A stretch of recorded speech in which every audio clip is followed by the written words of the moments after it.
Happy greetings to all of you. I hope you're doing great, and today we're going to be discussing a very interesting topic. It is a topic that is centered on what is meant by a conceptual model. How do you create one? What are the best definitions that can be used to describe what a conceptual framework is? In this presentation or in this video, I'm going to differentiate between a conceptual model and a theoretical framework. But to start with, it's very important for us to differentiate the two. The differences between a theoretical framework as well as a conceptual framework. Now, when you talk of a theoretical framework, when we get to describe a theoretical framework, we are trying to say a theoretical framework, it's based on pre-established theory. Pre-established theories. So I'd want you to think of certain theories that you might have came across with. For example, the social comparison theory, the social identity theory, the theory of planned behavior, theory of reason action, the resource-based view theory, the technology acceptance model. So when we get to talk of theoretical framework, please get to know that it is based on pre-established theories. Now, what is a conceptual framework? A conceptual framework, it is a model. It is based on concepts from different theories to create a framework for your present study.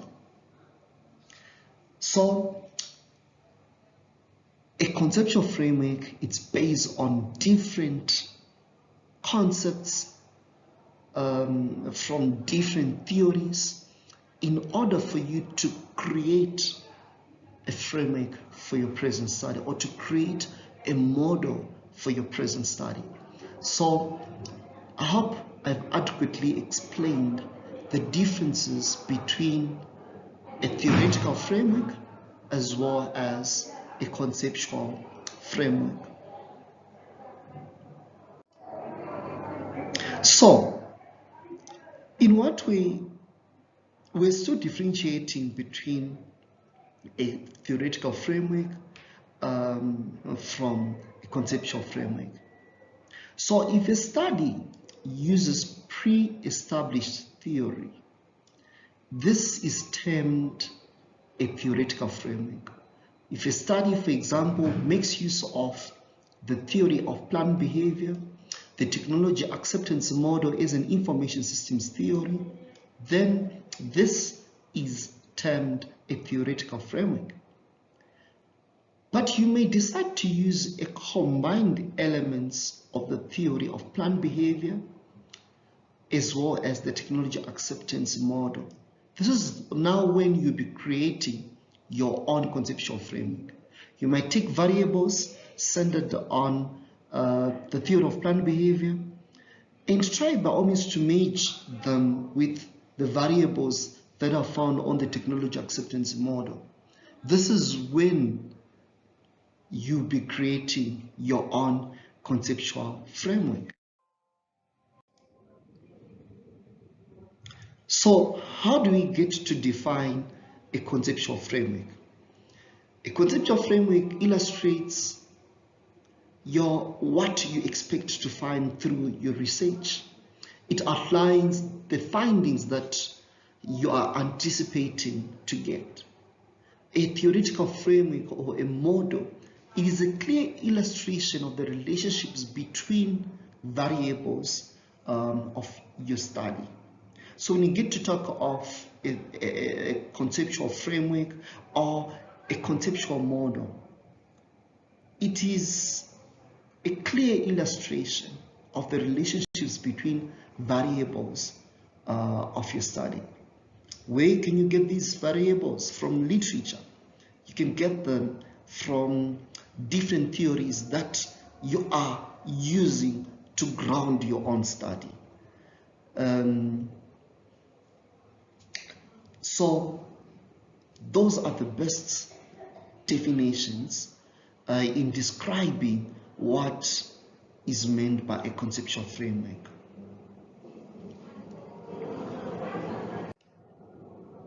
So, as I was saying, the first step has to do with the identification of research variables. You need to identify which are the dependent variables, which are the independent variables. When you talk of independent variables, they're also known as predictor variables, prognosticators variables, precursors. These are, for example, that is when you get to see a title written antecedents of, right? So just know that these terminologies, they are speaking in line with what is meant by independent variables. So get to identify which ones are your predictor variables. In other words, which are your independent variables. And these independent variables, in what way are they stimulating, in what way are they influencing the dependent variables or variable? So if you've got mediating variables, if you've got moderating variables, also write them too. Just write them on a piece of paper after you've consulted literature. Write on a piece of paper which ones are your independent variables or your predictor variables. Which one is the dependent variable or the outcome, what you anticipate to see in the end. So get to identify the variables. Which ones are the independent variables? Which are the dependent variables? If you're having mediating variables and moderating variables, also write them too. Now, I would want us to use this example, right? It's a study which is entitled Entrepreneurial Intentions of Generation Y Students in South Africa. This study was conducted to examine what attributes behind the intention to act upon a certain behavior, in this case, entrepreneurial behavior. What are the attributes or what are the factors that stimulate entrepreneurial intentions among Generation Y students? So we'll be using this example, and I would want us to identify the dependent, the independent variables. For example, attitudes can be categorized as an independent variable, and the dependent variable can be entrepreneurial intention. So I'll just show you guys the independent variables that was identified for this study that I've picked. So in this case, the study concept shows that we've got independent variables such as personal attitudes, subjective norms, perceived behavioral control, as well as entrepreneurial education as independent variables. Now, entrepreneurial intention was identified as a dependent variable in this study concept. So in total, we've got 1, 2, 3, and 4 independent variables, and we've got 1 dependent variable.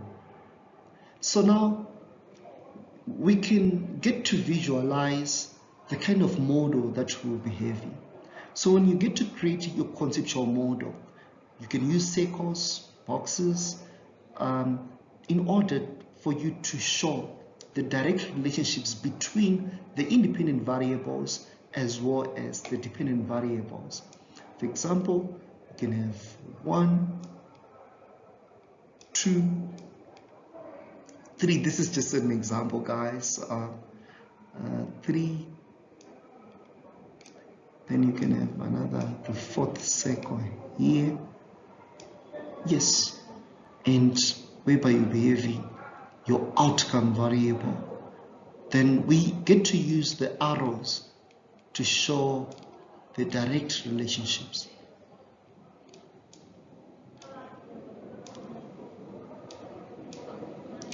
Ta-da! Right. So in this circle, that is where we can write entrepreneurial intention. Then in this circle, we can write personal attitude. Then this one can be subjective norms. And this one can be perceived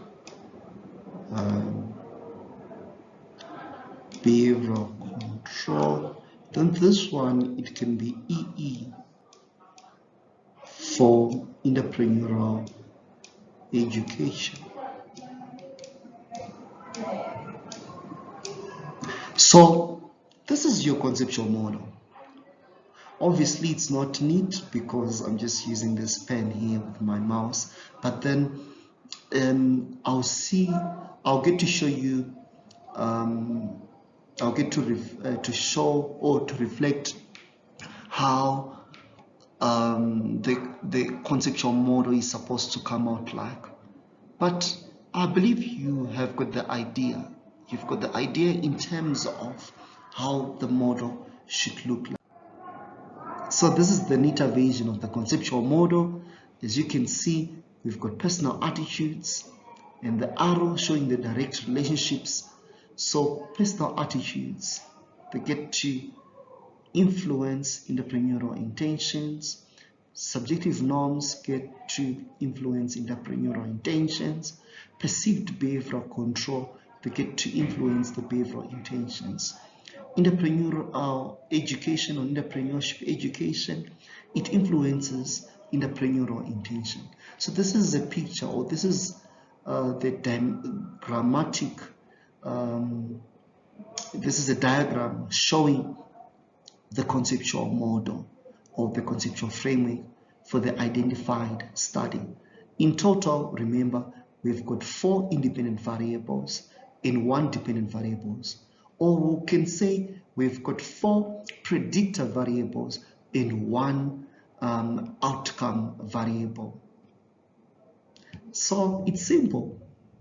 This study, the researcher made use of the theory of planned behavior to ground her study.